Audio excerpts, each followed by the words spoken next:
नमस्कार दोस्तों, स्वागत है आपका एक बार फिर से आपके अपने YouTube चैनल एडवांस स्टडीज़ में। मैं हूं आपका दोस्त मोहनलाल लोधा। आज फिर से लेकर आया हूं आपके लिए रिट मेंस 2023 से संबंधित 150 महत्वपूर्ण प्रश्न।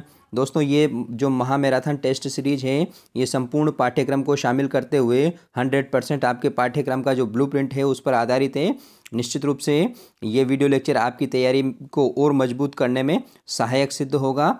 दोस्तों, यदि आप चैनल पर नए हैं तो प्लीज़ चैनल को सब्सक्राइब करिए, वीडियो को लाइक करिए और अपने दोस्तों के साथ शेयर करिएगा। दोस्तों पिछले कुछ दिनों से तबीयत बिल्कुल नाजुक होने के कारण मैं आपके लिए महामैराथन टेस्ट सीरीज़ लेकर नहीं आ पा रहा था। अब से निश्चित अंतराल के बाद में आपके लिए ये महामैराथन टेस्ट सीरीज जारी रहेगी। ओके दोस्तों, शुरू करते हैं आज के इस वीडियो लेक्चर का पहला प्रश्न ये रहा दोस्तों, उस्ताद अल्लादिया गायन की किस शैली से संबंधित हैं? बताइएगा दोस्तों। जयपुर घराना, पटियाला घराना, ध्रुपद गायकी या अष्टछाप संगीत? तो दोस्तों उस्ताद अल्लादिया, जी हाँ दोस्तों, उस्ताद अल्लादिया जो है जयपुर घराने से संबंधित है। ओके दोस्तों, नेक्स्ट प्रश्न, दूसरा प्रश्न ये रहा, मीर शाह की दरगाह कहाँ स्थित है? तो दोस्तों मीर शाह की दरगाह जो है ये बूंदी में स्थित है। कहाँ स्थित है दोस्तों? बूंदी में स्थित है। दोस्तों इससे संबंधित एक और जो दरगाह है मीरान शाह की, जी हाँ दोस्तों, मीरान शाह की दरगाह जो है ये अजमेर दुर्ग में स्थित है। इन दोनों को आप याद रखना, कंफ्यूज नहीं होना है। मीर शाह की दरगाह बूंदी में है और मीरान शाह की दरगाह अजमेर दुर्ग में है। ओके दोस्तों यदि आप हमारे टेलीग्राम चैनल पर जुड़ना चाहते हैं तो वहाँ सर्च कीजिएगा लर्न विद एडवांस स्टडीज़ और वहाँ ऐड हो जाइएगा ताकि आने वाले वीडियो लेक्चर हैं उनका लिंक आपको मिल जाए। ओके दोस्तों, नेक्स्ट प्रश्न देखते हैं। तीसरा प्रश्न ये रहा, कौन सा विकल्प सुमेलित नहीं है यानी कि गलत है? श्रीनाथ जी नाथद्वारा में है दोस्तों, द्वारकाधीश जी कहाँ स्थित है? मथुरेश जी कोटा में है और गोविंद देव जी का मंदिर जयपुर में है। दोस्तों द्वारकाधीश जी का जो मंदिर है वो मंडपिया में नहीं है। कहाँ है स्थित है? कांकरोली राजसमंद। जी हाँ दोस्तों, कांकरोली राजसमंद में है। तो बी वाला विकल्प आपका सही हो जाएगा। मंडपिया में सांवरिया जी का मंदिर है, ये भी आप याद रखना। तीसरा प्रश्न के बाद में देखते हैं दोस्तों चौथे प्रश्न इस प्रकार से है, आमेर लेख में कछवा शासकों को क्या कहा गया है? जी हाँ दोस्तों, आमेर लेख में कछवा शासकों को क्या कहा गया है? तो इनको कहा गया है दोस्तों इसमें रघुवंश तिलक। जी हाँ दोस्तों, रघुवंश तिलक इनको कहा गया है आमेर लेख में। नेक्स्ट, पांचवा प्रश्न, निम्नलिखित में से कौन सा विकल्प सही नहीं है? कौन सा नहीं है दोस्तों? तो देखिएगा, घटियाला अभिलेख में दोस्तों गुर्जर प्रतिहारों से संबंधित जानकारी मिलती है। मान मौर्य अभिलेख में मौर्य वंश की जानकारी मिलती है। रणकपुर प्रशस्ति में किसकी जानकारी मिलती है? बताइएगा दोस्तों। घोसुंडी शिलालेख जो है ये भागवत धर्म का प्राचीनतम प्रमाण उपलब्ध करवाता है। दोस्तों ये 2री सदी ईस्वी पूर्व का है। जी हाँ दोस्तों, 2री सदी ईस्वी पूर्व का है। दोस्तों जो रणकपुर प्रशस्ति है ये राठौड़ वंश की जानकारी नहीं देता है, ये गुहिल वंश की जानकारी देता है। किस वंश की? गुहिल वंश की जानकारी देता है। तो आपका सी वाला विकल्प सही हो जाएगा। छठा प्रश्न देखते हैं दोस्तों, annuls and antiquities of Rajasthan किसकी रचना है? तो दोस्तों सिंपल सा क्वेश्चन है। ये जो पुस्तक है ये कर्नल जेम्स टोट की है। जी हाँ दोस्तों, कर्नल जेम्स टोट की है, annuls and antiquities of Rajasthan. मुझे कमेंट करके बताइए इसका दूसरा नाम क्या है। ओके दोस्तों, सातवां प्रश्न देखिएगा। सातवां प्रश्न इस प्रकार से है, निम्नलिखित कथनों पर विचार करना है दोस्तों आपको। तो देखिएगा, पहला कथन, कालीबंगा का उत्खनन 5 स्तरों तक किया गया है। तो बिल्कुल सही है दोस्तों ये। दूसरा कथन, खुदाई में मिली काली चूड़ियों के कारण इस स्थान का नाम कालीबंगा रखा गया है। ये भी सही है दोस्तों। तीसरा देखिए, यहाँ कहीं भी पक्की ईंटों का प्रयोग नहीं किया गया है। तो दोस्तों यहाँ के जो मकान बने थे उसमें कच्ची ईंटों का प्रयोग किया गया था, पक्की ईंटों का नहीं किया गया था। लेकिन जो नालियाँ बनी थी दोस्तों, क्या बनी थी? नालियाँ बनी थी और जो कुएँ बने थे पानी के लिए, जो कुएँ बने थे उनमें पक्की ईंटों का प्रयोग किया गया था। तो कहीं भी नहीं किया गया था, तो ये वाला विकल्प आपका गलत हो जाएगा। तो इस हिसाब से आपका कौन सा विकल्प गलत होगा? केवल 3। जी हाँ दोस्तों, केवल 3, क्योंकि आपसे पूछा है उपरोक्त में से कौन सा कथन सही नहीं है। तो कौन सा कथन सही नहीं है? तीसरा वाला। नेक्स्ट देखते हैं दोस्तों। नेक्स्ट प्रश्न ये रहा, अर्ली हिस्ट्री ऑफ इंडिया। जी हाँ दोस्तों, अर्ली हिस्ट्री ऑफ इंडिया किसकी कृति है? आपको बताना है। V.A. Smith, G.H. ओझा, कर्नल टोट या कनिंघम? तो दोस्तों ये V.A. स्मिथ की रचना है, विसेंट ऑर्थर स्मिथ की कृति है दोस्तों, इसको याद रखना। नेक्स्ट देखिएगा, 9वां प्रश्न, सिंगोली युद्ध में किसने मोहम्मद बिन तुगलक की सेना को परास्त किया था? तो किसने परास्त किया था दोस्तों, बताइएगा। राणा रतन सिंह, राणा हमीर, राणा लाखा, राणा मोकल। तो दोस्तों राणा हमीर, जी हाँ दोस्तों, राणा हमीर ने सिंगोली के युद्ध में मोहम्मद बिन तुगलक की सेना को परास्त किया था। नेक्स्ट प्रश्न देखिएगा, 10वां प्रश्न, एकलिंग महात्म्य किसकी रचना है? तो दोस्तों एकलिंग महात्म्य जो रचना है ये कान्ह व्यास की है। जी हाँ दोस्तों, कान्ह व्यास की है, महाराणा कुंभकालीन थे ये। नेक्स्ट 11वां प्रश्न, कौन सी राजस्थानी ऐतिहासिक रचना संस्कृत में है? जी हाँ दोस्तों, कौन सी राजस्थान की ऐसी कृति है जो संस्कृत भाषा में है? तो दोस्तों जो पृथ्वीराज विजय है, जी हाँ दोस्तों, पृथ्वीराज विजय जो रचना है ये संस्कृत भाषा में है, बाकी सभी राजस्थानी में। कुंवलेमाला, पृथ्वीराज रासो हिंदी में है दोस्तों, हिंदी मिक्स राजस्थानी में, और खुमान रासो जिसके दलपत विजय या दौलत विजय लेखक है ये राजस्थानी भाषा में है, जबकि पृथ्वीराज विजय है दोस्तों ये किस में है? ये संस्कृत भाषा में है। पृथ्वीराज विजय के लेखक कौन है दोस्तों? जयानक भट्ट। नेक्स्ट देखिएगा, नेक्स्ट प्रश्न देखिएगा, 12वां प्रश्न, राजस्थान में पुरातत्व सर्वेक्षण का कार्य किसने प्रारंभ किया? तो किसने प्रारंभ किया था दोस्तों? तो ये C.L. कार्लाइल। जी हाँ दोस्तों, C.L. कार्लाइल को राजस्थान सहित भारत में भी इनको पुरातत्व सर्वेक्षण का कार्य प्रारंभ करने का श्रेय दिया जाता है। नेक्स्ट देखिएगा, 13वां प्रश्न, कौन सा अभिलेख मेवाड़ के इतिहास से संबंधित नहीं है? दोस्तों चीरवे का शिलालेख भी मेवाड़ का इतिहास उपलब्ध करवाता है, रणकपुर का भी, रणकपुर प्रशस्ति भी है, जगन्नाथ राय प्रशस्ति भी है। बिजोलिया प्रशस्ति में दोस्तों चौहानों का इतिहास मिलता है। किनका? चौहानों का। बिजोलिया कहाँ स्थित है? भीलवाड़ा में स्थित है। इसमें वत्स गोत्रीय ब्राह्मण कहा गया है चौहानों को। ओके दोस्तों, नेक्स्ट 14वां प्रश्न, 14वां प्रश्न ये रहा, the currency of the Hindu state of Rajasthan नामक पुस्तक किसने लिखी? तो दोस्तों ये लिखी है वेब। जी हाँ दोस्तों, वेब महोदय ने the currency of the Hindu state of Rajasthan पुस्तक लिखी है। 15वां प्रश्न, सकत रासो किसकी कृति है दोस्तों? तो सकत रासो जो है दोस्तों गिरधर आसिया की कृति है। नेक्स्ट देखिएगा, 16वां प्रश्न, डालू राम किस चित्रशैली से संबंधित है? तो दोस्तों डालू राम जो है वो कोटा चित्रशैली से संबंधित है। नेक्स्ट देखिएगा, 17वां प्रश्न, AW जलवायु से संबंधित नहीं है। AW जलवायु से संबंधित कौन सा नहीं है? झालावाड़, डूंगरपुर और बांसवाड़ा जो है दोस्तों ये किससे संबंधित है? और भरतपुर है, किससे संबंधित है आपको बताना है। तो CWG, जी हाँ दोस्तों, CWG से संबंधित है, वो झालावाड़, डूंगरपुर और बांसवाड़ा है। AW से संबंधित है दोस्तों भरतपुर। जी हाँ दोस्तों, AW जलवायु भरतपुर में पाई जाती है। ओके, नेक्स्ट 18वां प्रश्न, मनोहर थाना दुर्ग में कौन सी देवी का मंदिर है? तो दोस्तों मनोहर थाना दुर्ग में विश्वारी देवी का मंदिर स्थित है, जो कि राजस्थान का एक जल दुर्ग है, गागरोन दुर्ग की तरह। नेक्स्ट प्रश्न देखिएगा, 19वां प्रश्न, सर्वाधिक जनसंख्या वाले जिले कौन से हैं? तो दोस्तों सर्वाधिक जनसंख्या है वो सबसे ज़्यादा जयपुर में है, उससे कम जोधपुर में, फिर उससे कम अलवर में है। ओके, तो जयपुर, जोधपुर, अलवर आपका सही आंसर हो जाएगा। नेक्स्ट देखिएगा, 20वां प्रश्न, दिल्ली मुंबई एक्सप्रेस वे राजस्थान के कितने जिलों से गुजरेगा? तो दोस्तों ये राजस्थान के 7 जिलों से गुजरेगा। जी हाँ दोस्तों, दिल्ली मुंबई एक्सप्रेस वे जो कि 8 लेन बनाया जाएगा, जो कि निर्माणाधीन है। इसका 4 फरवरी को दौसा खंड का उद्घाटन भी होने वाला है। तो ये प्रश्न आपकी करंट जीके की दृष्टि से महत्वपूर्ण है, 7 जिलों से ये गुजरने वाला है। नेक्स्ट देखिएगा, 21वां प्रश्न, समग्र शिक्षा अभियान में समाहित नहीं है। कौन समाहित नहीं है दोस्तों? सर्व शिक्षा भी है, इसमें शिक्षक शिक्षा भी है, राष्ट्रीय माध्यमिक शिक्षा अभियान भी है, रमसा भी है और समसा भी है। ओके, तो इसका जो समसा है दोस्तों समग्र शिक्षा अभियान, इसमें उच्चतर शिक्षा शामिल नहीं है। ओके, तो इसका आंसर तीसरा वाला हो जाएगा। नेक्स्ट देखिएगा, 22वां प्रश्न, छाजू सिंह किस किसान आंदोलन से संबंधित है? तो दोस्तों छाजू सिंह ने गोलियां चलाने का आदेश दिया था नीमूचना हत्याकांड में, तो ये अलवर किसान आंदोलन से संबंधित है छाजू सिंह। ओके, नेक्स्ट 23वां प्रश्न, राजस्थान को कितने कृषि जलवायु प्रदेशों में विभाजित किया गया है? तो दोस्तों राजस्थान को 10 जलवायु प्रदेशों में, 10 कृषि जलवायु प्रदेशों में विभाजित किया गया है और 10 ही पर्यटन सर्किटों में भी विभाजित किया गया है। तो दोनों संख्याओं को आपको याद रखना है। 24वां प्रश्न, अंतर्राष्ट्रीय स्पर्धाओं में स्वर्ण पदक जीतने पर राजस्थान सरकार द्वारा खिलाड़ियों को कितनी राशि प्रदान की जाती है? तो दोस्तों 3 करोड़। जी हाँ दोस्तों, 3 करोड़ की राशि स्वर्ण पदक जीतने पर दी जाती है। ओके दोस्तों, याद रखना है इसको। नेक्स्ट 25वां, अरबी फारसी शोध संस्थान कहाँ स्थित है? तो दोस्तों अरबी फारसी शोध संस्थान जो है वो टोंक में स्थित है। कहाँ स्थित है? टोंक में।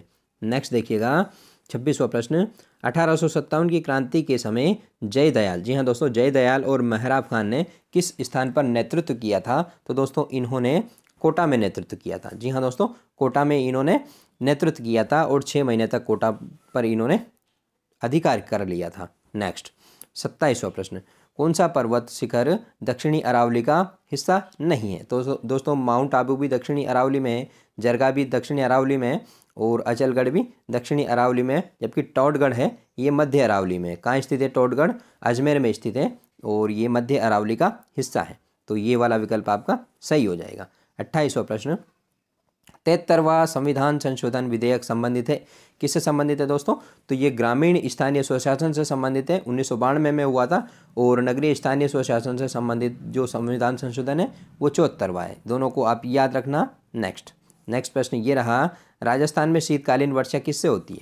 तो मावठ तो शीतकालीन वर्षा को बोलते हैं दोस्तों, मावठ से नहीं, अरब सागर या मानसून से मुख्य वर्षा होती है। और पश्चिमी विक्षोभ, जी हाँ दोस्तों, पश्चिमी विक्षोभ जो भूमध्य सागर से आते हैं, तो राजस्थान में शीतकालीन वर्षा पश्चिमी विक्षोभ से होती है।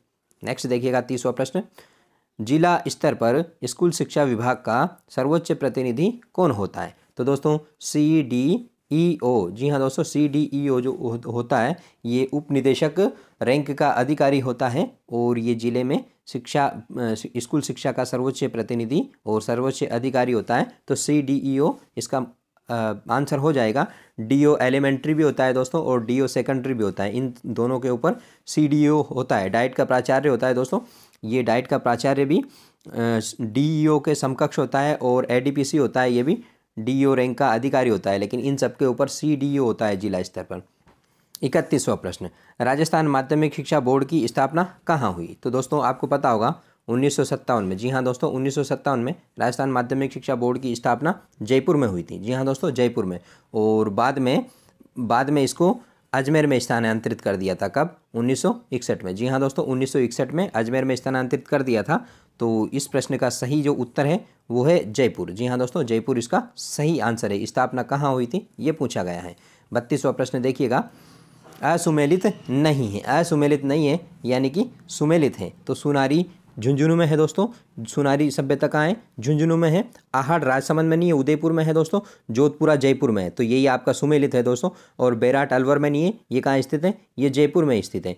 तो आपका आंसर तीसरा वाला सही हो जाएगा क्योंकि जोधपुरा जो सभ्यता है वो जयपुर में स्थित है। नेक्स्ट देखिएगा 33वां प्रश्न, 18 अप्रैल 1948 को संपन्न संयुक्त राजस्थान के उद्घाटन समारोह में कौन शामिल थे?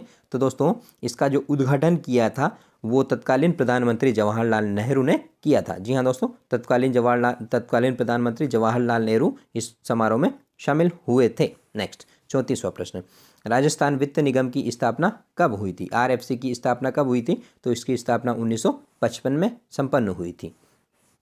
35वां प्रश्न, मेवाड़ के विरुद्ध अकबर ने किसके नेतृत्व में अंतिम अभियान भेजा था? सैनिक अभियान की बात हो रही है दोस्तों, न कि समझाने के लिए। ओके दोस्तों, तो दोस्तों मेवाड़ के विरुद्ध जो अकबर ने अंतिम सैनिक अभियान भेजा था वो जगन्नाथ कछवाहा के नेतृत्व में भेजा था। जी हाँ दोस्तों, जगन्नाथ कछवाहा के नेतृत्व में अंतिम सैनिक अभियान किया था। जबकि दोस्तों टोडरमल को जो है दोस्तों अंतिम रूप से महाराणा प्रताप को समझाने के लिए भेजा था। 4 जो अभियान भेजे थे उसमें से पहला कौन था? जलाल खां। जी हाँ दोस्तों, जलाल खां, फिर मानसिंह, फिर भगवंत दास और फिर टोडरमल। इस तरीके से 4 अभियान भेजे थे समझाने के लिए। लेकिन सैनिक अभियान की बात हो रही है तो सैनिक अभियान पर किसको भेजा था? जगन्नाथ कछवाहा को भेजा था। नेक्स्ट देखिएगा 36वां प्रश्न, राजस्थान का विस्तार पूर्व पश्चिम और उत्तर दक्षिण का कितना है? तो दोस्तों आपको पता है 869। जी हाँ दोस्तों, 869 लंबाई है और 826 चौड़ाई है। तो इनका अंतर कितना आता है? 43 किलोमीटर। जी हाँ दोस्तों, 43 किलोमीटर आपका सही आंसर हो जाएगा। ओके दोस्तों, नेक्स्ट, ईरू, चाप, अनास नदियाँ सहायक है, किसकी सहायक है दोस्तों? तो ये माही नदी की सहायक नदियाँ हैं। ईरू, चाप और अनास माही नदी की सहायक नदियाँ हैं। नेक्स्ट देखिएगा 38वां प्रश्न, इस्माइल। जी हाँ दोस्तों, इस्माइल कार्यक्रम में ई से क्या तात्पर्य है? तो इन्हेंसमेंट, एंडोर्समेंट, एंगेजमेंट या एक्सपेंडिचर। तो दोस्तों इसका जो सही आंसर है वो एंगेजमेंट है। जी हाँ दोस्तों, social media interface learning engagement इसका फुल फॉर्म है। तो एंगेजमेंट होता है दोस्तों इसका, इन्हेंसमेंट नहीं होता है। 39वां प्रश्न, राणा जयद्रथ सिंह के समकालीन दिल्ली सल्तनत का सुल्तान कौन था? तो दोस्तों इस समय दिल्ली सल्तनत का सुल्तान जो था वो इल्तुतमिश था। जी हाँ दोस्तों, इल्तुतमिश था। और 1227 में इन दोनों के बीच में एक युद्ध भी हुआ था, भूताला का युद्ध। जी हाँ दोस्तों, भूताला का युद्ध जयद्रथ सिंह और इल्तुतमिश के बीच में हुआ था। इसको भी आप याद रखना। 40वां प्रश्न, असुमेलित है, कौन सा असुमेलित है? तो दोस्तों Suratgarh super critical thermal power station Ganganagar में है, और Chhabra super critical thermal power station बारा में है, Kalisindh super critical thermal power Jhalawar में है, गिरल ताप विद्युत परियोजना बीकानेर में नहीं है दोस्तों। ये कहाँ स्थित है? ये बाड़मेर में स्थित है। कहाँ स्थित है दोस्तों? बाड़मेर में। तो चौथा वाला विकल्प आपका बिल्कुल सही हो जाएगा। नेक्स्ट देखिएगा 41वां प्रश्न, राजस्थान का कौन सा भौतिक विभाग सर्वाधिक मात्रा में वर्षा प्राप्त करता है? तो दोस्तों दक्षिणी पूर्वी राजस्थान में सर्वाधिक वर्षा होती है। तो दक्षिण पूर्वी पठार जो है राजस्थान का ऐसा भौतिक विभाग है जो सर्वाधिक मात्रा में वर्षा प्राप्त करता है। 42वां प्रश्न, गलत विकल्प को पहचानना है दोस्तों। तो देखिएगा, अरावली प्रदेश में उप आर्द्र जलवायु पाई जाती है। पश्चिमी रेतीला मैदान है, उसमें शुष्क और अत्यधिक विषम जलवायु पाई जाती है। बिल्कुल सही है। दक्षिणी पूर्वी पठार में अति आर्द्र जलवायु है दोस्तों, बिल्कुल सही है। पूर्वी मैदान में दोस्तों शुष्क और शीत जलवायु नहीं पाई जाती है दोस्तों, यहाँ आर्द्र जलवायु पाई जाती है। आर्द्र जलवायु, अति आर्द्र नहीं, आर्द्र जलवायु पाई जाती है। ये जो विशेषता है ये मध्य राजस्थान की विशेषता है। तो पूर्वी राजस्थान इसका पूर्वी मैदान इसका सही आंसर हो जाएगा, क्योंकि पूर्वी मैदान में आर्द्र जलवायु पाई जाती है, न कि शुष्क और शीत जलवायु। नेक्स्ट प्रश्न 43वां प्रश्न, निम्नलिखित में से कौन सा क्षेत्र राजस्थान का अर्ध शुष्क स्टेपी मैदान के अंतर्गत नहीं आता है? तो कौन सा नहीं आता है दोस्तों? शेखावटी प्रदेश, लूनी जवाई बेसिन, घग्गर का मैदान और बनास बाणगंगा का मैदान। तो दोस्तों भौतिक संरचना और भौतिक विभाग की दृष्टि से भी इसमें आपका जो तीनों विकल्प है वो एक ही क्षेत्र में आते हैं। तो ये अर्धशुष्क स्टेपी मैदान के अंतर्गत आते हैं दोस्तों। बनास बाणगंगा का मैदान अर्धशुष्क स्टेपी के अंतर्गत नहीं आता है। तो डी वाला विकल्प आपका सही हो जाएगा। 44वां प्रश्न देखिएगा, निम्नलिखित में से कौन सी नदी बंगाल की खाड़ी में गिरती है? तो दोस्तों चंबल भी गिरती है, बाणगंगा भी गिरती है, गंभीरी भी गिरती है। तो उपयुक्त सभी आपका आंसर हो जाएगा। नेक्स्ट 45वां प्रश्न, मुकुंदरा हिल्स राष्ट्रीय उद्यान के संबंध में कौन सा कथन सही नहीं है, यानी कि गलत है? तो इस राष्ट्रीय उद्यान में कोटा बूंदी जिलों के क्षेत्रों को शामिल किया गया। तो दोस्तों कोटा बूंदी जिलों को शामिल नहीं है इसमें, कोटा और झालावाड़ क्षेत्र है दोस्तों, कोटा और झालावाड़ क्षेत्र है। तो पहला वाला ही विकल्प आपका सही आंसर हो जाएगा। इसका क्षेत्रफल देख लेते हैं। इसका क्षेत्रफल जो है 759.99 वर्ग किलोमीटर है। तो बिल्कुल सही है दोस्तों। और सन 2013 में इसे राज्य का तीसरा टाइगर रिजर्व बनाया गया था, ये भी सही है दोस्तों, डी वाला। इस राष्ट्रीय उद्यान के अंतर्गत 156.32 वर्ग किलोमीटर क्षेत्रफल में दर्रा वन्य जीव अभ्यारण्य भी स्थित है। तो ये सारे विकल्प सही है, जबकि ए वाला गलत है।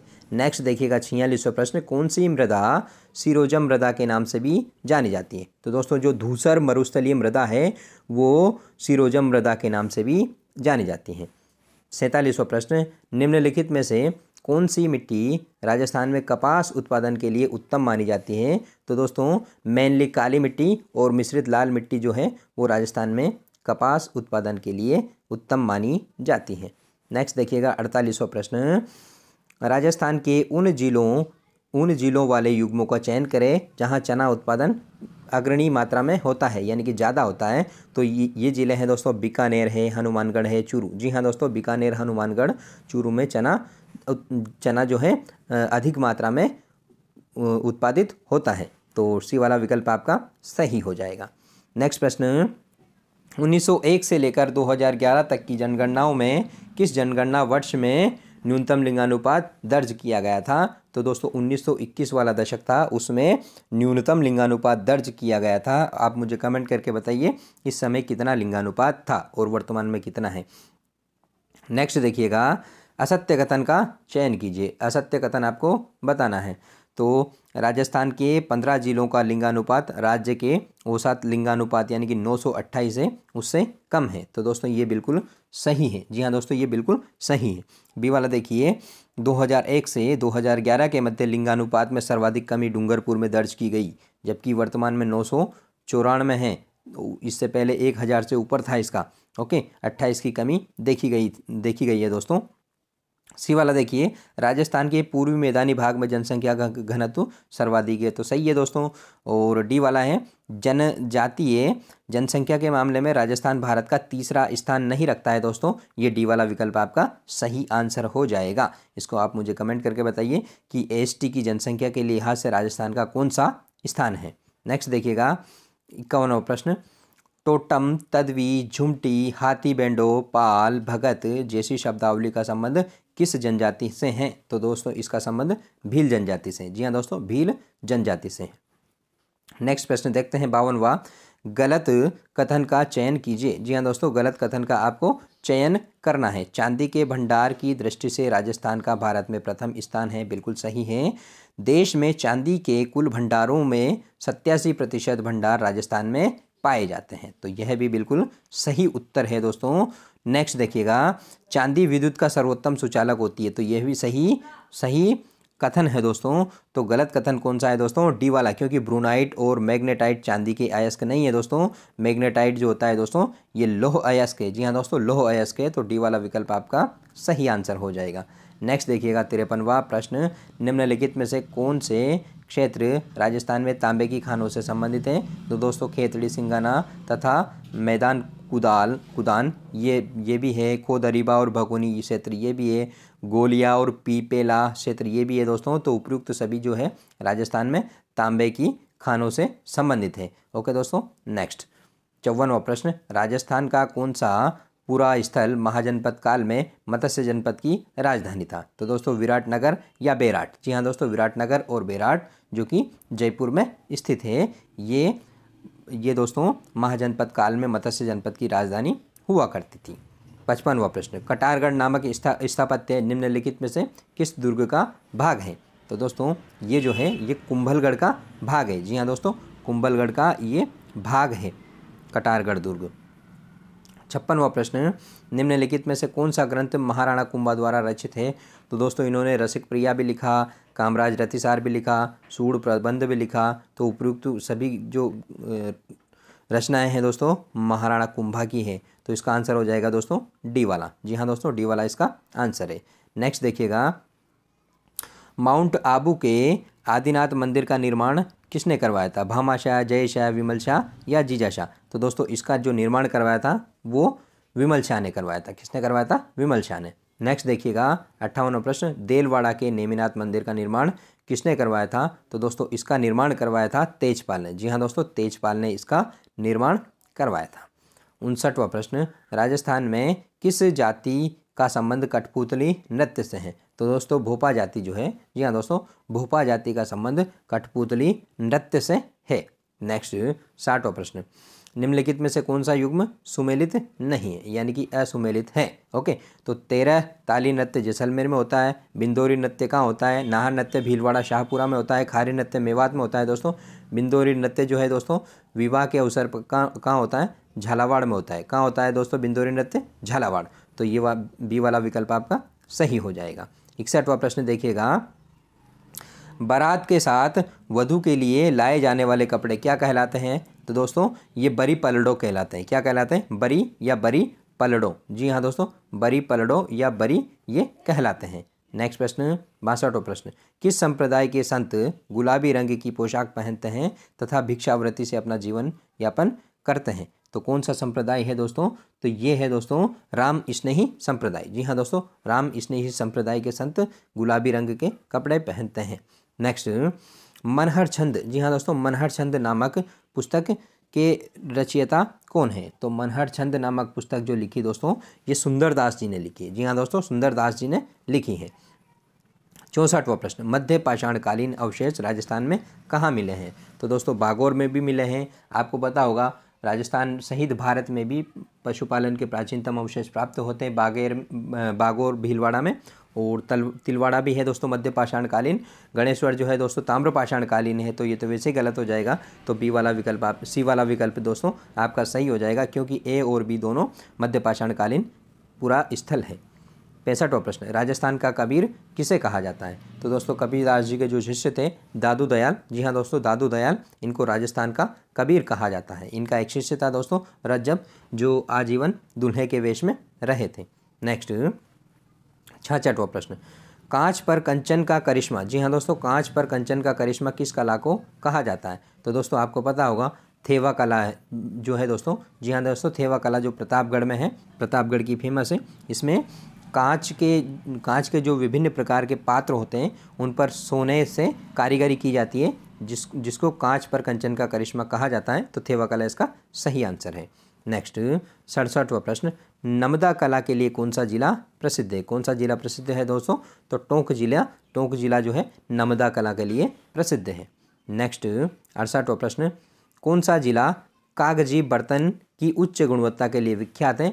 तो दोस्तों कागजी टेराकोटा है जो दोस्तों वो अलवर का प्रसिद्ध है। कागजी टेराकोटा वो अलवर का प्रसिद्ध है। 69वां प्रश्न, मोतीलाल तेजावत द्वारा एक ही आंदोलन की शुरुआत कहाँ से की गई थी दोस्तों?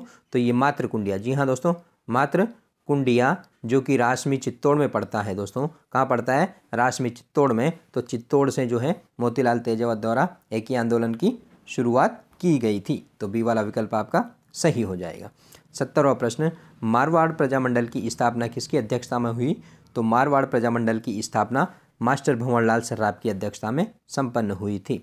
71वां प्रश्न, बोल भारमली तथा राधा नामक काव्य कृतियाँ किसकी हैं? तो दोस्तों ये जो कृतियाँ हैं सत्य प्रकाश जोशी की है। जी हाँ दोस्तों SP जोशी, सत्य प्रकाश जोशी की बोल भारमली और राधा नामक कृतियाँ हैं। नेक्स्ट 72वां प्रश्न, जमीन रो धनी कुण और मिंजर पुस्तकों के रचयिता कौन है? तो दोस्तों कन्हैयालाल सेठिया, जी हाँ दोस्तों कन्हैयालाल सेठिया जो है जमीन रो धनी कुण और मिंजर पुस्तकों के रचयिता है।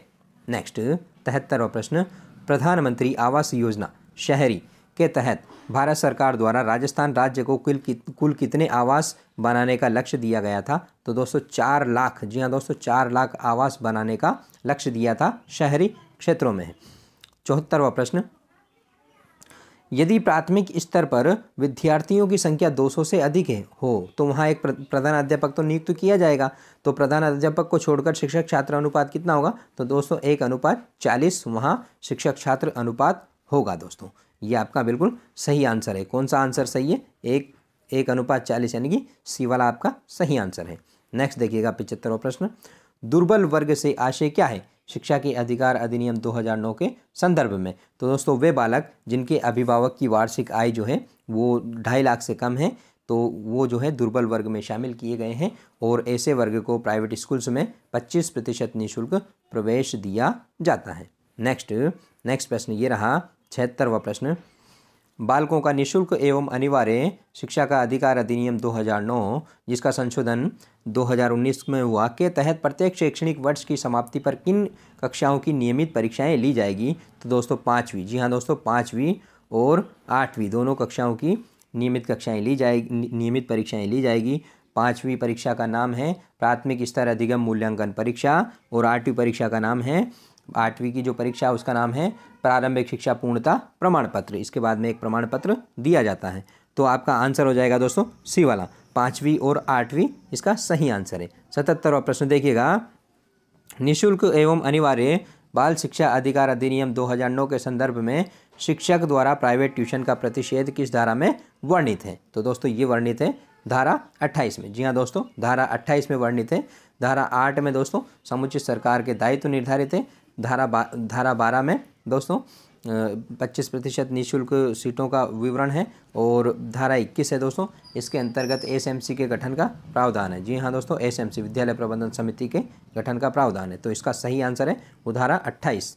ओके दोस्तों, नेक्स्ट प्रश्न देखते हैं 78वां प्रश्न, प्रधानमंत्री जीवन ज्योति बीमा योजना के तहत लाभार्थी को कितने रुपए का जीवन बीमा मिलता है? तो दोस्तों इसके अंतर्गत 2 लाख रुपए का जीवन बीमा लाभार्थी को मिलता है। नेक्स्ट 79 क्वेश्चन, राज्य खाद्य आयोग के अध्यक्ष किसे नियुक्त किया गया? तो दोस्तों खाद्य सुरक्षा अधिनियम के तहत 2013 के बाद में राज्य खाद्य आयोग का गठन किया गया है और वर्तमान में इसके अध्यक्ष जो है वो वाजिब अली को बनाया गया है। वाजिब अली इसका सही आंसर है।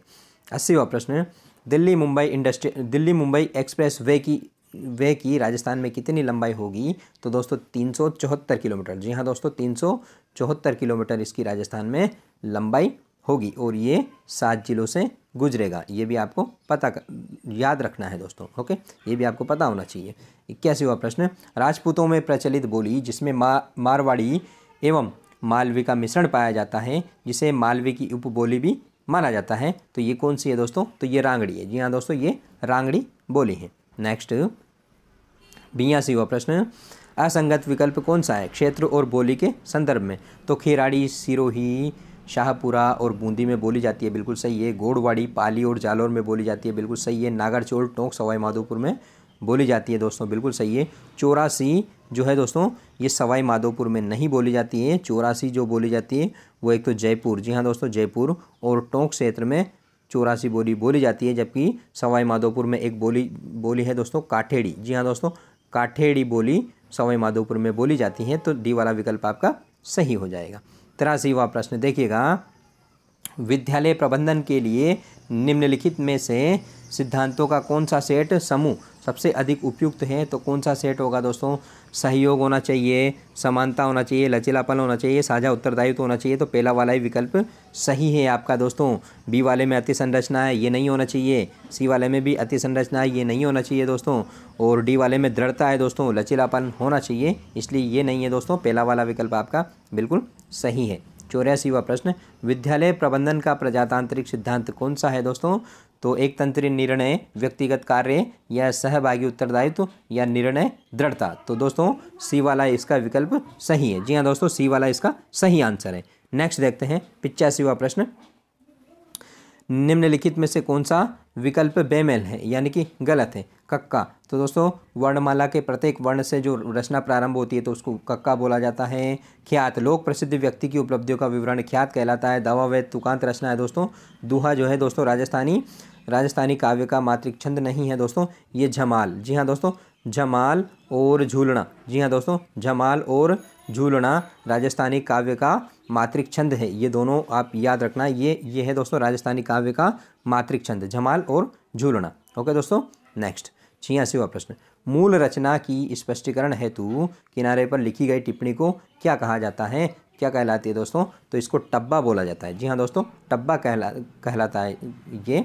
और बालावबोध जो है दोस्तों, अगर उसका विस्तृत विवरण दिया जाता है तो टब्बा का बड़ा रूप होता है। टब्बा का बड़ा रूप होता है दोस्तों, उसको बालावबोध कहा जाता है, जो कि किसी भी मूल रचना है उसका बिल्कुल स्पष्टीकरण होता है, स्पष्ट विवरण होता है। ओके, नेक्स्ट 87वां प्रश्न, अजितोदय किसकी रचना है? तो दोस्तों अजितोदय जो है ये भट्ट जगजीवन की रचना है। जी हाँ दोस्तों, भट्ट जगजीवन की रचना है अजितोदय। नेक्स्ट 88वां प्रश्न, अपराजित परीक्षा ग्रंथ संबंधित है, किससे संबंधित है? ज्योतिष शास्त्र, संगीत शास्त्र, वास्तुशास्त्र, नीतिशास्त्र। तो दोस्तों ये वास्तुशास्त्र से संबंधित ग्रंथ है। जी हाँ दोस्तों, वास्तुशास्त्र से संबंधित ग्रंथ है अपराजित परीक्षा। 89 प्रश्न, वर्टिसोल मृदा संबंधित है, तो ये दोस्तों दक्षिणी पूर्वी पठारी क्षेत्र में पाई जाती है। तो दक्षिणी पूर्वी पठारी क्षेत्र से संबंधित कौन सा जिला है? 12। तो 12 इसका सही आंसर हो जाएगा। नेक्स्ट 90वां प्रश्न, केंद्रीय ऊंट प्रजनन केंद्र स्थित है, कहाँ स्थित है दोस्तों? तो ये जोहड़बीड़ बीकानेर में केंद्रीय ऊंट प्रजनन केंद्र स्थित है। नेक्स्ट मनोविज्ञान से संबंधित प्रश्न है दोस्तों। 91वां प्रश्न, मानसिक स्वास्थ्य संपूर्ण व्यक्तित्व की पूर्ण तथा समरूप क्रिया है। तो दोस्तों यह परिभाषा किसने दी है दोस्तों? तो ये किसने दी है परिभाषा दोस्तों? तो ये कुप्पू स्वामी ने दी है। किसने दी है दोस्तों? कुप्पू स्वामी ने। नेक्स्ट 92वां प्रश्न, बालक के कुसमायोजन से क्या तात्पर्य है? ओके, मेल एडजस्टमेंट से संबंधित क्वेश्चन है। तो साधारण सी बाधा उत्पन्न होने पर मानसिक संतुलन खो देना, तो ये भी तात्पर्य है दोस्तों। पर्यावरण से संतुलन स्थापित नहीं कर पाना, ये भी है दोस्तों। संतुष्ट और सुखी नहीं रह पाना, ये भी है। तो उपयुक्त सभी कुसमायोजन से तात्पर्य या कुसमायोजन के लक्षण है। 83वां प्रश्न, क्रिया प्रसूत अनुबंधन सिद्धांत का प्रतिपादन किसने किया दोस्तों? तो ये किया है स्किनर ने। जी हाँ दोस्तों, स्किनर ने क्रिया प्रसूत अनुबंधन सिद्धांत का प्रतिपादन किया है। 94वां प्रश्न, एक संपूर्ण शारीरिक, मानसिक एवं सामाजिक कल्याण की स्थिति क्या कहलाती है दोस्तों? तो यह जो कहलाती है दोस्तों मानसिक स्वास्थ्य। जी हाँ दोस्तों, ये मानसिक स्वास्थ्य कहलाती है। नेक्स्ट 95 प्रश्न, हार्नी के अनुसार मौलिक दुश्चिंता के संप्रत्यय का विकास होता है, कब होता है दोस्तों? तो बताइएगा दोस्तों, मौलिक दुश्चिंता के संप्रत्यय का विकास कब होता है दोस्तों? तो ये होता है दोस्तों बाल्यावस्था में। जी हाँ दोस्तों, बाल्यावस्था में होता है। नेक्स्ट 96 प्रश्न, किस अवस्था को खिलौना की आयु कहा जाता है? तो दोस्तों पूर्व बाल्यावस्था जो होती है, जी हाँ दोस्तों, पूर्व बाल्यावस्था होती है, उसको खिलौना की एज कहा जाता है। नेक्स्ट प्रश्न 97 प्रश्न, निम्नलिखित में से कौन सी अधिगम की विशेषता नहीं है? कौन सी नहीं है? तो अधिगम व्यवहार में परिवर्तन होता है दोस्तों, और व्यवहार में परिवर्तन अभ्यास और अनुभूति का फलस्वरूप होता है, तो ये भी सही है दोस्तों। व्यवहार में अपेक्षाकृत ये स्थायी परिवर्तन होता है। और डी वाला, व्यवहार में क्षणिक और अस्थायी परिवर्तन जो प्रेरणात्मक अवस्था के फलस्वरूप होता है, तो ये वाला बिल्कुल गलत हो जाएगा दोस्तों, क्योंकि स्थायी परिवर्तन को ही हम अधिगम बोल सकते हैं, अस्थायी परिवर्तन को नहीं। नेक्स्ट 98वां प्रश्न, कौन सी विधि का उपयोग छोटे बच्चों और शिशुओं की समस्याओं के अध्ययन के लिए किया जाता है? तो दोस्तों प्रश्नावली और प्रयोगात्मक इन पर लागू नहीं हो सकती है, उपदेशात्मक भी इन पर लागू नहीं हो सकती है, तो निरीक्षणात्मक। जी हाँ दोस्तों, निरीक्षणात्मक विधि का उपयोग छोटे बच्चों और शिशुओं की समस्याओं के अध्ययन के लिए किया जाता है। नेक्स्ट शिक्षा मनोविज्ञान नहीं है। शिक्षा मनोविज्ञान क्या नहीं है दोस्तों? तो अनुप्रयुक्त विज्ञान है दोस्तों, एप्लाइड साइंस है, व्यवहारिक विज्ञान भी है, सामाजिक विज्ञान भी है, आदर्शमूलक विज्ञान ये नहीं है। जी हाँ दोस्तों, ये आदर्शमूलक विज्ञान नहीं है शिक्षा मनोविज्ञान। 100वां प्रश्न देखिए, निम्नलिखित में से कौन सा विद्वान समन्वित शिक्षा में रुचिवान था? यानी कि इंक्लूसिव एजुकेशन में कौन रुचि रखता था? तो दोस्तों इसका सही आंसर है महात्मा गांधी जी। जी हाँ दोस्तों, महात्मा गांधी जी समन्वित शिक्षा या बेसिक शिक्षा में रुचि रखते थे। नेक्स्ट है 101 प्रश्न, आईसीटी से संबंधित। आईसीटी सह शिक्षण विधा प्रयुक्त करने पर क्या होता है दोस्तों? तो इसका प्रयोग करने पर अध्यापक की भूमिका सुविधा प्रदाता के रूप में रहेगी, तो सी वाला विकल्प इसका सही है, क्योंकि अध्यापक की आवश्यकता नहीं रहेगी तो ऐसा संभव नहीं है। अध्यापक का कार्यभार अत्यधिक बढ़ जाएगा, तो ये भी गलत है। अध्यापक की भूमिका केंद्रीय हो जाएगी, तो ये भी गलत है। तो इसमें अध्यापक की भूमिका एक फैसिलिटेटर के रूप में होगी, सुविधा प्रदाता के रूप में। 102 प्रश्न देखिएगा, शिक्षा में कंप्यूटर इनमें से किस रूप में प्रयुक्त किया जाता है? तो किस रूप में प्रयुक्त किया जाता है दोस्तों? शोध उपकरण के रूप में भी, शिक्षण अधिगम मशीन के रूप में भी, और प्रबंधन उपकरण के रूप में भी, तो उपयुक्त सभी इसका सही आंसर हो जाएगा।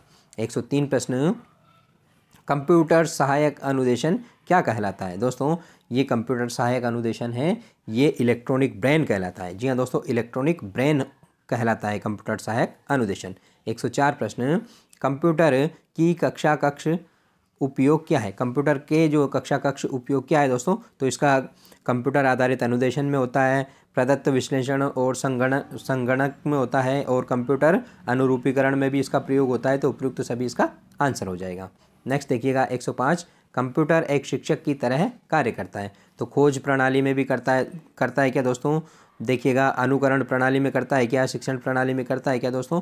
तो ये एक शिक्षक की तरह कार्य करता है, तो ये अभ्यास और पुनर्अभ्यास में करता है। जी हाँ दोस्तों, कंप्यूटर जो है शिक्षक की तरह अभ्यास और पुनर्अभ्यास में कार्य करता है, तो डी वाला विकल्प आपका सही हो जाएगा। 106 प्रश्न देखिएगा, अब दोस्तों शैक्षणिक रीति विज्ञान से संबंधित प्रश्न है 20, वो देखने वाले हैं हम। तो 106 प्रश्न देखिएगा, किस उपागम में शिक्षार्थी एक सामान्य लक्ष्य की प्राप्ति शिक्षक के मार्गदर्शन में छोटे समूहों में एक साथ कार्य करते हुए करते हैं? तो दोस्तों ये है सहयोगी अधिगम उपागम। जी हाँ दोस्तों, सहयोगी अधिगम उपागम इसका सही आंसर है। नेक्स्ट 107 प्रश्न, ज्ञान संरचना उपागम के चरणों का सही क्रम या सही सेट कौन सा है? तो दोस्तों सबसे पहले अवलोकन होता है, फिर परिकल्पना का निर्माण होता है, फिर परिकल्पना का परीक्षण किया जाता है, और फिर विश्लेषण, तो बी वाला विकल्प इसका सही आंसर हो जाएगा। 108 प्रश्न ये रहा, निम्न में से कौन सा अधिगम उपागम आशुबेल के अर्थपूर्ण शाब्दिक अधिगम सिद्धांत पर आधारित है? कौन सा है दोस्तों? तो ये है दोस्तों अवधारणात्मक। जी हाँ दोस्तों, अवधारणात्मक मानचित्र जो है दोस्तों आशुबेल के अर्थपूर्ण शाब्दिक अधिगम सिद्धांत पर आधारित है। 109 प्रश्न, मस्तिष्क उद्वेलन विधि के जनक कौन है? तो दोस्तों मस्तिष्क उद्वेलन विधि के जनक जो है एलेक्स ऑसबोर्न है। जी हाँ दोस्तों, एलेक्स ऑसबोर्न जो है वो मस्तिष्क उद्वेलन विधि के जनक हैं। नेक्स्ट 110 प्रश्न, बालकों में कल्पना शक्ति, सृजनात्मक चिंतन जैसी क्षमताओं का विकास के लिए उपयुक्त विधि कौन सी है? तो दोस्तों इसके लिए सबसे उपयुक्त विधि जो है वो मस्तिष्क उद्वेलन विधि है। जी हाँ दोस्तों, मस्तिष्क उद्वेलन विधि जो है विधि से बच्चों में कल्पना शक्ति, सृजनात्मक चिंतन का विकास किया जा सकता है। नेक्स्ट 111 प्रश्न, प्रजातांत्रिक मूल्यों एवं सिद्धांतों का अनुसरण कौन सी विधि करती है? तो दोस्तों बताइए, वाद विवाद, व्याख्यान या संदर्भ, स्रोत संदर्भ या कहानी विधि? तो दोस्तों वाद विवाद विधि में सबको अवसर मिलता है, तो ये प्रजातांत्रिक मूल्यों एवं सिद्धांतों का अनुसरण करती है। तो ए वाला इसका बिल्कुल सही आंसर हो जाएगा। 112वां प्रश्न, सामाजिक विज्ञान में निम्नलिखित में से कौन सी शिक्षण पद्धति सबसे अधिक प्रभावी है जिसे शिक्षकों को इस्तेमाल करना चाहिए? तो दोस्तों इसका सही जो आंसर है वो शिक्षार्थियों को आलोचनात्मक और विचारोत्तेजक गतिविधियों में करना, यानी कि ये वाला सही है दोस्तों। शिक्षार्थियों को आलोचनात्मक और विचारोत्तेजक गतिविधियों में शामिल करना, ये सामाजिक विज्ञान के लिए सबसे अधिक प्रभावी शिक्षण विधि है जिसको शिक्षक को शिक्षार्थियों के साथ में प्रयोग करना चाहिए। ओके दोस्तों, बाकी सभी इतनी प्रभावी नहीं है। नेक्स्ट 113वां प्रश्न, 113वां प्रश्न ये रहा दोस्तों, सतत एवं व्यापक मूल्यांकन की शुरुआत ने मूल्यांकन व्यवस्था को क्या किया है दोस्तों? तो इसने जो है दोस्तों मूल्यांकन व्यवस्था को बालक के संपूर्ण व्यक्तित्व को अधिक प्रदर्शित करने वाला बनाया है। ए वाला इसका बिल्कुल सही विकल्प है। 114वां प्रश्न, किस प्रकार के प्रश्न विज्ञान शिक्षण के शिक्षार्थियों या विद्यार्थियों में आलोचनात्मक चिंतन का विकास नहीं करते हैं? तो दोस्तों ये वाले तो तीनों के तीनों करते हैं, अपसारी प्रश्न, खुले प्रश्न और खोजपूर्ण प्रश्न, जबकि बंद प्रश्न जो है विद्यार्थियों में आलोचनात्मक चिंतन का विकास नहीं करते हैं। 115 प्रश्न देखिएगा, सतत एवं व्यापक मूल्यांकन मुख्य रूप से बल देता है, किस पर बल देता है दोस्तों? तो बताइएगा। तो ये बल देता है दोस्तों बच्चे के व्यवहार के सतत अवलोकन करने पर। जी हाँ दोस्तों, सतत एवं व्यापक मूल्यांकन बच्चे के सतत या निरंतर उसके व्यवहार है उसको अवलोकन पर बल देता है। तो डी वाला विकल्प इसका सही हो जाएगा 4 नंबर का। 116वां प्रश्न, सतत एवं व्यापक मूल्यांकन की शुरुआत ने मूल्यांकन को क्या बनाया है दोस्तों? तो इसने जो है दोस्तों बच्चे के संपूर्ण व्यक्तित्व को ज़्यादा प्रदर्शित करने वाला बनाया है दोस्तों। तो ए वाला विकल्प आपका सही हो जाएगा। नेक्स्ट देखिएगा 117 प्रश्न, वर्तमान स्कूल आधारित आकलन में पारंपरिक बाह्य परीक्षा की किस विशेषता को शामिल नहीं किया जाता है? तो दोस्तों किसको शामिल नहीं किया जाता है दोस्तों? तो इसके अंतर्गत दोस्तों अधिगम के केवल शैक्षिक पक्ष पर ही बल नहीं दिया जाता है, बल्कि इसके अंतर्गत सह शैक्षिक पक्ष पर भी बल दिया जाता है। तो जो पहला, दूसरा और तीसरा है ये सही है, क्योंकि विद्यार्थियों की आवश्यकता पर भी विचार किया जाता है। एक दूसरे के निकट शिक्षार्थी और शिक्षक और अभिभावकों के बीच में सौहार्दपूर्ण संबंध होता है। सुव्यवस्थित क्रमबद्ध अधिगम पर इसमें बल दिया जाता है। तो इसमें केवल शब्द आ गया तो वैसे ही नेगेटिव हो गया। शैक्षिक पक्ष पर बल नहीं दिया जाता है, शैक्षिक पक्ष के साथ साथ सह शैक्षिक पक्ष पर भी बल दिया जाता है। ओके दोस्तों, नेक्स्ट 18वां प्रश्न, निम्न में से किसकी सीबीएसई द्वारा निर्माणात्मक मूल्यांकन के लिए अनुशंसा नहीं की गई है? किसकी नहीं की गई है दोस्तों? तो लगातार मूल्यांकन की गई है दोस्तों, स्रोत आधारित विश्लेषण की भी की गई है, मॉडल्स एवं चार्ट की भी की गई है। तो प्रामाणिक पाठ्य पुस्तकों के उपयोग की अनुशंसा सीबीएसई द्वारा निर्माणात्मक यानी कि फॉर्मेटिव, जी हाँ दोस्तों, फॉर्मेटिव असेसमेंट, ओके, इसकी अनुशंसा नहीं की गई है। फॉर्मेटिव असेसमेंट लगातार होता है दोस्तों शिक्षण प्रक्रिया के दौरान। नेक्स्ट 19वां प्रश्न, 119वां प्रश्न देखिएगा, संक्रियात्मक मूल्यांकन निम्नलिखित के लिए अनुपयुक्त है यानी कि उपयुक्त नहीं है। तो किसके लिए अनुपयुक्त है दोस्तों? तो ये अनुपयुक्त है दोस्तों शिक्षण अधिगम प्रक्रिया के दौरान प्रगति का आकलन। जी हाँ दोस्तों, संक्रियात्मक मूल्यांकन के लिए जो अनुपयुक्त है वो है शिक्षण अधिगम प्रक्रिया के दौरान प्रगति का आकलन, ये संक्रियात्मक मूल्यांकन के लिए अनुपयुक्त है। उपयुक्त नहीं है, जबकि ग्रेड का निर्धारण करना ये इसके लिए उपयुक्त है, और विद्यार्थियों के सीखने का सारांशीकरण करना भी है, और प्रस्तावित सत्र के अंत में मूल्यांकन करना ये भी है दोस्तों। तो ये जो है संक्रियात्मक मूल्यांकन है दोस्तों, ये ए से संबंधित है। जी हाँ दोस्तों, समेटिव असेसमेंट से संबंधित है, जबकि फोर्थ वाला विकल्प है ये एफ, ये दोस्तों फॉर्मेटिव असेसमेंट से संबंधित है। किससे संबंधित है? निर्माणात्मक मूल्यांकन से संबंधित है। ओके, तो इसलिए डी वाला विकल्प इसका गलत आंसर हो जाएगा, यानी कि आपका विकल्प डी वाला हो जाएगा। नेक्स्ट 120 प्रश्न, रचनात्मक मूल्यांकन को कब किया जाता है? जी हाँ दोस्तों, फॉर्मेटिव असेसमेंट को कब किया जाता है? तो दोस्तों इसको शिक्षण अधिगम प्रक्रिया के दौरान किया जाता है। जी हाँ दोस्तों, शिक्षण अधिगम प्रक्रिया के दौरान ही रचनात्मक मूल्यांकन किया जाता है। 121 प्रश्न, शिक्षण पद्धति का वह तरीका जिसके द्वारा किसी पठन सामग्री को व्यवस्थित करके निष्कर्षों को प्राप्त किया जाता है, ये कथन किसका है दोस्तों? तो ये कथन है दोस्तों, ये जॉन डीवी का है। जी हाँ दोस्तों, जॉन डीवी ने कहा है कि शिक्षण पद्धति वह तरीका है जिसके द्वारा किसी पठन सामग्री को व्यवस्थित करके निष्कर्षों को प्राप्त किया जाता है। नेक्स्ट, इंग्लिश टीचिंग मेथड से संबंधित है दोस्तों। 122वां प्रश्न, पेडागोजिकल नॉलेज इंक्लूड्स, कौन कौन शामिल होते हैं दोस्तों? तो इसमें नॉलेज ऑफ कंटेंट का नॉलेज, और नॉलेज ऑफ मेथड का नॉलेज भी शामिल होता है। तो सी वाला विकल्प आपका सही आंसर है। 123वां प्रश्न, असेसमेंट क्या है दोस्तों? तो असेसमेंट एक प्रोसेस ओरिएंटेड या प्रक्रिया उन्मुखी प्रक्रिया है दोस्तों। तो सी वाला विकल्प आपका बिल्कुल सही है। 124वां प्रश्न, which of the following is not formative assessment, या निर्माणात्मक मूल्यांकन, रचनात्मक मूल्यांकन कौन सा नहीं है दोस्तों? तो ये नहीं है दोस्तों, टर्म एंड असेसमेंट। जी हाँ दोस्तों, टर्म एंड असेसमेंट जो है SA का एग्जाम्पल है। जी हाँ दोस्तों, ये SA समेटिव असेसमेंट का एग्जाम्पल है, जबकि एनेक्डोटल, रिकॉर्ड, पोर्टफोलियो और ओरल टेस्टिंग ये सारे के सारे फॉर्मेटिव असेसमेंट के एग्जाम्पल्स हैं। नेक्स्ट 125वां प्रश्न, a teacher asked the student to access their classmates during a debate competition in the class.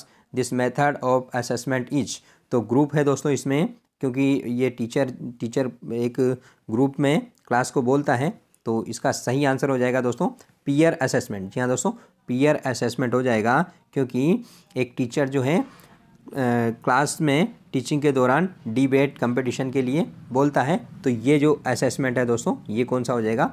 Peer assessment. जी हाँ दोस्तों, पीयर असेसमेंट इसका सही आंसर है।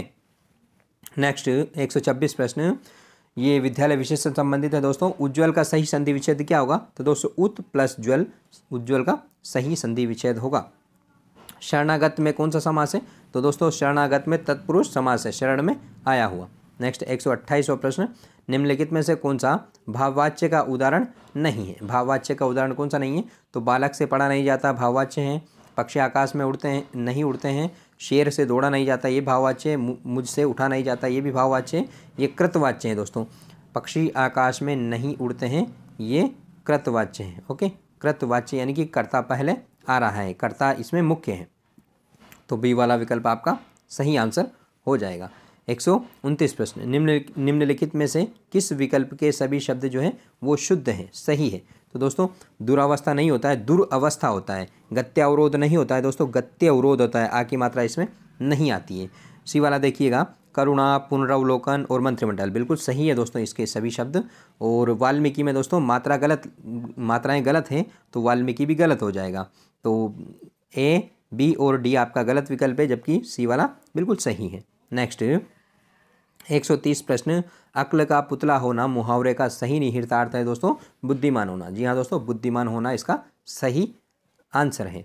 नेक्स्ट 131 प्रश्न, यदि कोई संख्या 4 और 5 से पूर्णतः विभाजित होती हो तो निम्नलिखित में से किस संख्या से भी वह पूर्णतः विभाजित होगी? तो दोस्तों LCM, जी हाँ दोस्तों LCM से संबंधित प्रश्न है, तो 4 और 5 का LCM 20 होगा, तो ये इसका सही आंसर है।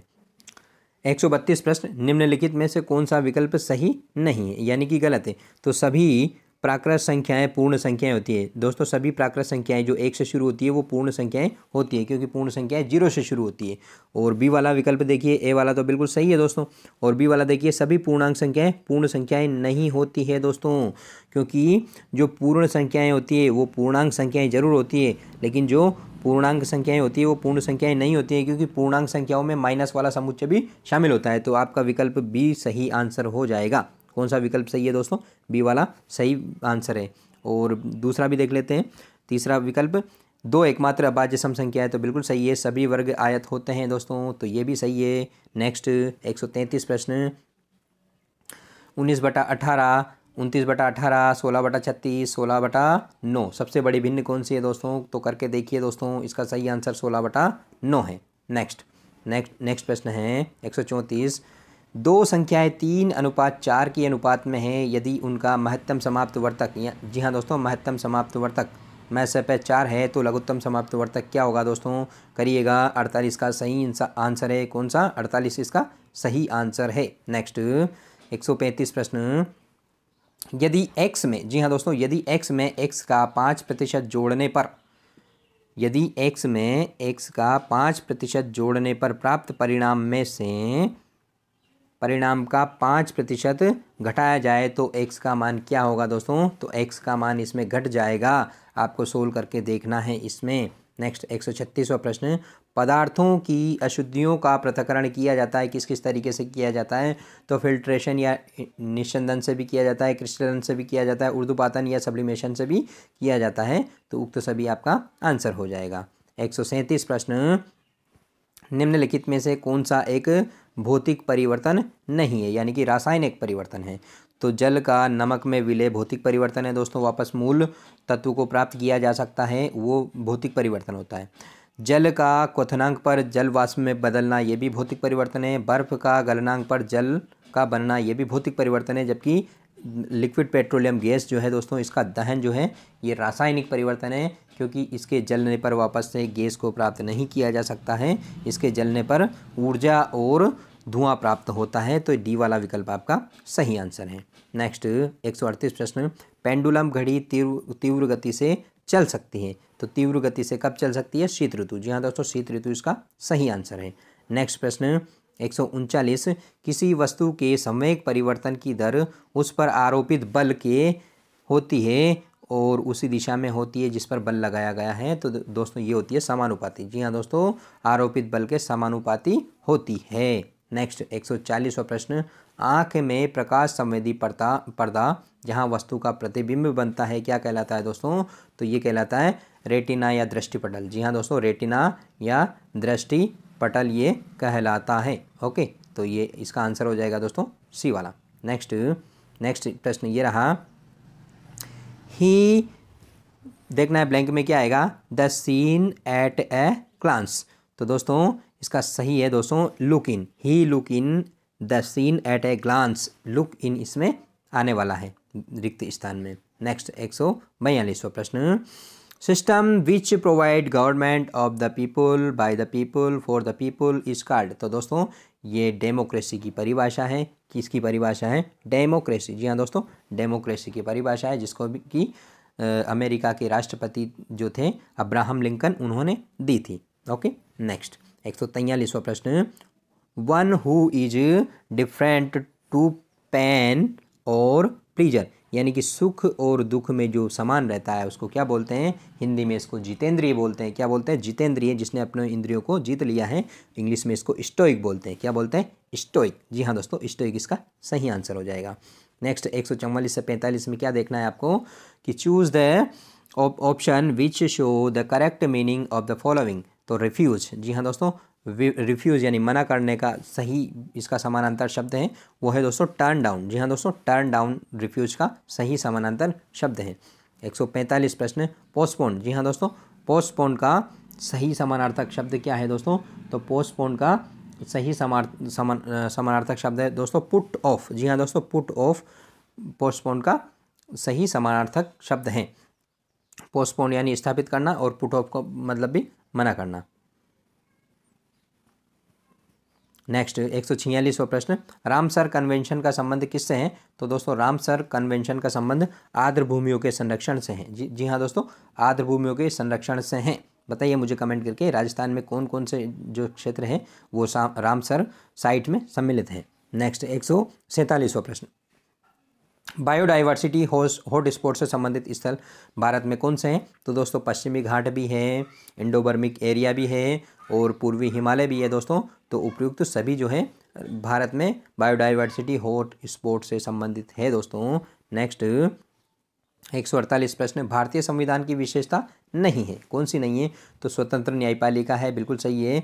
लिखित संविधान भी है दोस्तों, शक्तियों का पृथक्करण भी है, दोहरी नागरिकता नहीं है दोस्तों भारत में, एक हरी नागरिकता पाई जाती है। ओके, तो बी वाला विकल्प आपका सही हो जाएगा। 149 प्रश्न देखिएगा, अकबर के चित्तौड़ पर आक्रमण के समय शासक कौन था? तो दोस्तों अकबर ने जब 1567, जी हाँ दोस्तों 1568 में आक्रमण किया था, उस टाइम पे चित्तौड़ पर आक्रमण की बात हो रही है दोस्तों। तो उस टाइम पे कौन था शासक? उदय सिंह, महाराणा उदय सिंह चित्तौड़ का शासक था। नेक्स्ट 150 प्रश्न, मुगल प्रशासन की विशेषता नहीं है, कौन सी विशेषता नहीं है? तो मनसबदारी व्यवस्था भी है दोस्तों, केंद्रीयकृत शासन भी हुआ करता था, सांस्कृतिक विकास भी हुआ इसके दौरान दोस्तों। इक्तादारी इसकी विशेषता नहीं है, इक्तादारी सल्तनत काल की है दोस्तों, सल्तनत काल में इक्तादारी व्यवस्था का प्रचलन था। तो बी वाला विकल्प आपका सही हो जाएगा। ओके दोस्तों, तो दोस्तों ये थे आज के वीडियो लेक्चर के 150 प्रश्न। आशा करता हूँ ये प्रश्न आपके लिए उपयोगी साबित होंगे। ओके दोस्तों, वीडियो को अंत तक देखने के लिए बहुत बहुत धन्यवाद। मिलते हैं नेक्स्ट वीडियो में किसी नए टॉपिक के साथ। ओके दोस्तों, थैंक्स अगेन।